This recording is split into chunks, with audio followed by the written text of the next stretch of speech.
Welcome to the deep dive. Today, we're really getting into it, a deep look at modern relationships. We're translating some very raw, very personal insights about behavior, self-worth, boundaries, basically a masterclass from a candid source. Yeah, our goal here is to arm you with, essential knowledge, how to spot those toxic patterns, maybe figure out how to build real self-worth, and decode some of these surprising vulnerabilities you see in different personality types. Practical stuff you can actually use. Exactly. And we kick off with something quite heavy, but it's foundational. It's from the source material, talking about the pain of, well, being trapped in an abusive relationship. The author shares this experience of thinking that suffering, that sacrifice, like giving absolutely everything until you're just drained, was the right way, the normal way to show you're committed. And what jumps out immediately is how normalized that emotional drain becomes. Small efforts get dismissed, pain gets used against you. And the source describes the partner convincing them they were the only one who could possibly offer support. It creates this total dependency, makes you think wading through all that garbage is necessary just to stay connected. Yeah, like walking on eggshells constantly. Every single conversation is a tightrope. And you realize later, oh, that wasn't love at all. It was obsession, right? Obsession with some perfect image you built up. And the cost of keeping that illusion going is just devastating. So that raw experience really sets the scene for our first segment, spotting this control before it gets its hooks in too deep. Exactly. We have to understand that abuse at its core, it's about a deep need for control. And it almost always hides behind these really intense, often possessive emotions. Which brings us straight to red flag number one, excessive jealousy. Ah, yes. The classic, "I just love you too much to share" line. Right. But the source points out, doesn't it, that any extreme behavior usually signals some kind of lack. Precisely.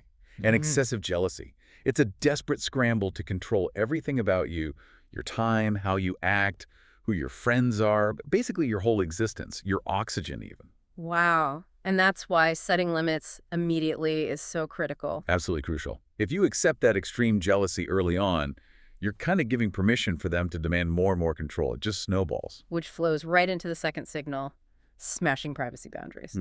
We're talking really clear violations here. Stealing passwords, grabbing your phone. The source even mentions using your fingerprint while you sleep to unlock your phone. Just wow. It's disturbing. And it comes from this pathological need to know what you're thinking, what you're doing all the time. They might try to frame it as, oh, that's just how I am, or I just worry. But the truth is, the more they see into your private life, the safer they feel.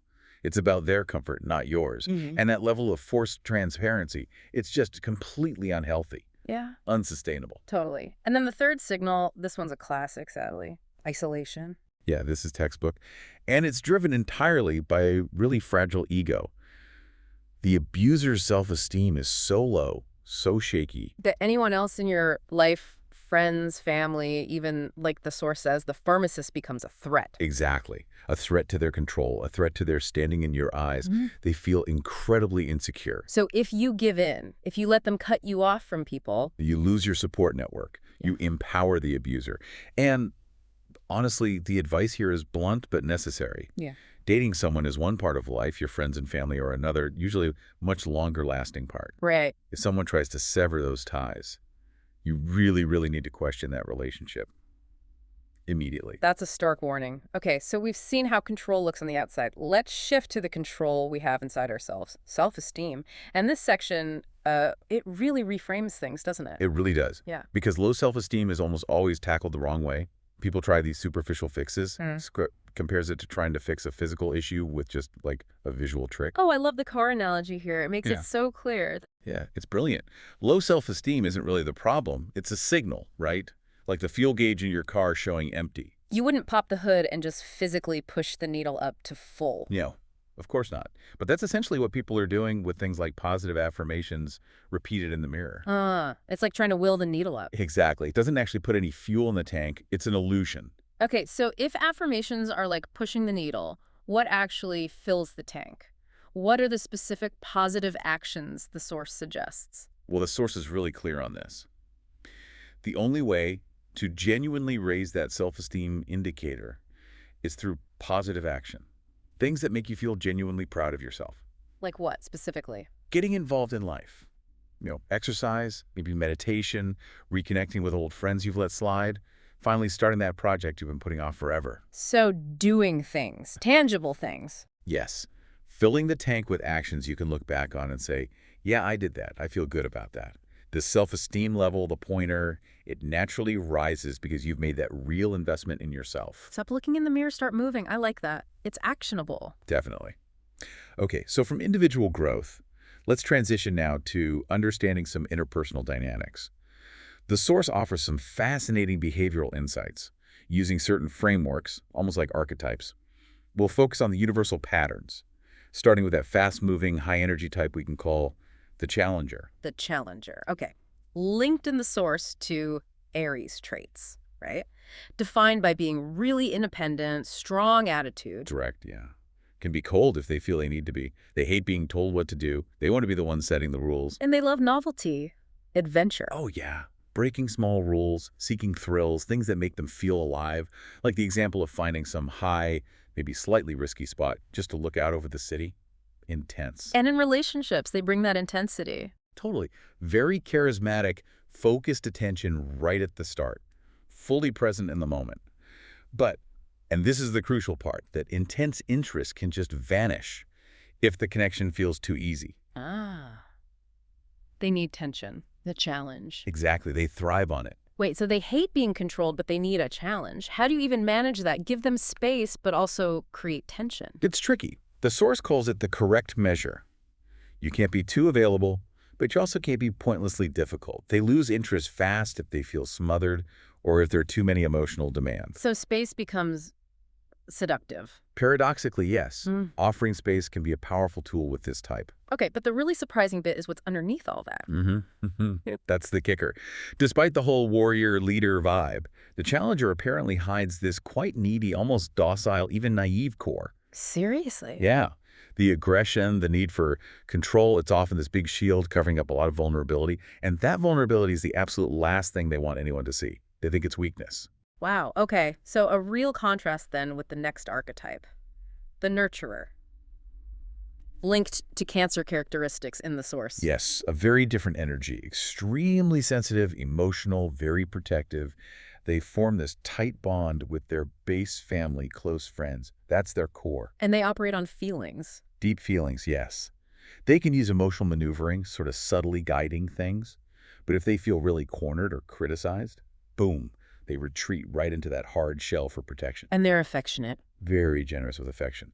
They forgive easily, which is interesting, but, and this is key, they never forget an emotional wound or betrayal. Okay. And they need security. Immense security. Yeah. Sometimes they look for an almost maternal or very nurturing quality in a partner. Because of this, they can sometimes come across as quite needy, maybe even a bit spoiled. So how do you connect with the nurturer then if they have this shell? Slowly. Steadily. The source had this beautiful phrase, you need to cook soft meat. Gently, patiently break down that protective outer layer they use to avoid getting hurt. You absolutely cannot rush them or force commitment early. And their approach to passion is careful. Highly analytical, actually. They weigh everything up, analyze the situation from all angles before they'll really declare deep passion. Why? Because the fear of rejection is huge for them. But once they do commit. Then they switch. Fiercely protective, completely giving, all in. Fascinating contrast between those two. Okay, moving from personalities to more practical advice. What does the source say marks a genuinely healthy relationship? All right, first big one. In healthy couples, the focus is on solutions, not blame. They criticize specific attitudes or behaviors, not the person's core character. So instead of you're always so jealous, it's more like, okay, how can we build more trust here so we both feel more secure? It's constructive, focused on fixing the dynamic, not just attacking the person. Makes sense. What else? Second, healthy couples actively create moments for affection and connection. They don't just passively wait for romance to strike like lightning. They understand it takes effort. Yes, ongoing effort. They make space for connection, recognizing, too, that people give and receive love differently. Good point. Third, both partners know how to admit when they're wrong. They accept they don't have a monopoly on being right all the time. Humility is key. And finally, you don't have to constantly measure every single word. There's a feeling of safety. You can express yourself, even disagreements, without fearing a massive blow-up or, hours of interrogation afterward. that feeling of psychological safety, crucial. Absolutely. But sometimes the healthiest thing is to end a relationship. And the source points out 4 big mistakes people make that just sabotage their healing after a breakup. Okay, let's hear them. Mistake number 1. Trying to stay friends immediately after the split. Why is that so bad right away? Seems mature. It seems mature, but it's about physiological habituation. Your body, your system, is literally used to the presence, the comfort, maybe even the drama of that person. Ah, like withdrawal? Kind of. Staying friends right away just feeds that habituated need for connection, making relapse, emotionally speaking, much more likely. You need distance. Clean break first. Got it. Mistake number 2. Sending those impulsive, needy messages, usually late at night, maybe after a drink. Oh, dear. The text regret. Exactly. That emotional outpouring, it just leads to a massive moral hangover the next day and completely stalls the healing process, resets the clock. Okay. Number 3. Making up flimsy, innocent excuses to see them or interact. Like, oh, I think I left my earring at your place. The one I haven't worn in 3 years. Yes. Nostalgia can be a saboteur here. If you genuinely need something back, get a friend to pick it up, use a delivery service, anything to avoid unnecessary contact. Starve the urge for proximity. Right, protect your progress. And the 4th mistake. Venting about the pain of the breakup to the ex. Oof. Why is that bad? Maybe it brings closure. Rarely. Think of a breakup as an open wound. Talking about the pain with the person who, in your mind, caused it. It's like picking at the scab over and over. You can't heal if you keep re-injuring yourself like that. Find someone else to talk to. A friend, a therapist. Anyone but the ex, especially early on. Okay, so finally, let's circle back to boundaries, setting limits. This is vital, whether you're ending something or trying to make a current relationship healthier. And the source gives 4 practical ways to impose limits effectively. What's the first one? Use firm words. Leave 0 room for doubt. And this is crucial. Include an automatic consequence. For instance, I won't accept that kind of comment, and if it happens again, I will end this conversation immediately. Clear cause and effect. All Okay, second. Impose the limits with actions, not just words or threats. When the boundary is crossed, enact the consequence you stated. Show, don't just tell. Consistency is key. Third. Don't over-explain why you have a boundary. Really? I thought explaining helps them understand. Sometimes, but often, when you get into long justifications, you're actually teaching the other person how to argue against your boundary, how to find loopholes. Keep it simple, firm. This is my limit, period. Less is more. Okay. And the 4th way. Be more persistent and firm than the person pushing your boundary. If they try to argue, wheedle, or make you give in, just repeat your short, clear statement, like a broken record. Don't engage with the argument, just restate the boundary. Exactly. You're shutting down their strategy of wearing you down. You make it clear the negotiation is over. This is non-negotiable. That's really powerful, practical advice. Okay, wow, we've covered a lot today. We really have. From those early warning signs of control to that big perspective shift on self-esteem action, overthinking, then decoding the challenger, the nurturer, and finally, those concrete steps for healthy relationships and navigating breakups. Yeah, lots to chew on. So to leave everyone with one final provocative thought, let's quickly touch on that last archetype mentioned in the source, the achiever, often linked to Leon or lion traits. Right, the achiever. This is the person who projects ultimate leadership, total confidence, always driving for success, being in command, getting that external validation. The powerhouse. Seems like it. But remember that core principle from the source material. Every excess hides a lack. So what's the hidden lack for the achiever?